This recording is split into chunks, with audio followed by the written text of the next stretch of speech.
बुलेटिनच्या सुरुवातीला एक breaking news आहे। महाराष्ट्रामध्ये ॲम्ब्युलन्स घोटाळा उघडकीस आलाय। आधी कंत्राट दिला आणि मग कंत्राटदार कंपनीची स्थापना झाल्याची माहिती समोर येते। माहितीच्या अधिकारातून ही माहिती समोर आली आहे। ॲम्ब्युलन्स घोटाळा उघडकीस आला आहे। 6000 कोटींचा घोटाळा झाल्याचं उघडकीस आलं आहे। आपण साधारणतः बघितलं तर एखादी कंपनी असते, त्याचं टर्नओव्हर बघितलं जातं आणि त्यानंतर त्या कंपनीची एलिजिबिलिटी बघून त्याच्यानंतर त्या कंपनीला ते कंत्राट दिलं जातं, कॉन्ट्रॅक्ट दिलं जातं। पण या ठिकाणी उलट घडल्याची माहिती समोर येते। ॲम्ब्युलन्सचं कंत्राट ज्या कंपनीला ती कंपनी आधी नव्हतीच। आधी त्या कंपनीची स्थापना झाल्याची धक्कादायक माहिती अधिकारातून समोर आली आहे। त्यामुळे आता हा ॲम्ब्युलन्स घोटाळा 6000 कोटींचा ॲम्ब्युलन्स घोटाळा उघडकीस आल्याचं पाहायला मिळतं। यामध्ये आता नेमकी कोणाकोणाची नावं येतात, कोणी हे कंत्राट दिलं, जी कंपनी नव्हतीच अस्तित्वात त्या कंपनीला आणि त्यानंतर ती कंपनी बनवली, असा सवाल या ठिकाणी उपस्थित होतोय।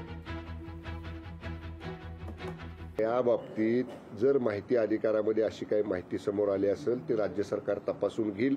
पण कुठल्याही विभागाची निविदा प्रक्रिया पूर्ण करताना या सगळ्या बाबी या संबंधित विभागाकडून तपासल्या जातात।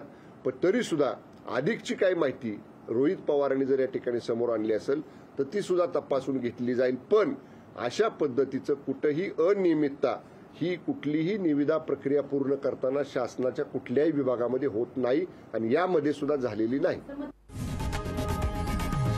लोकशाही मराठी ऐका, पहा, जागरूक रहा।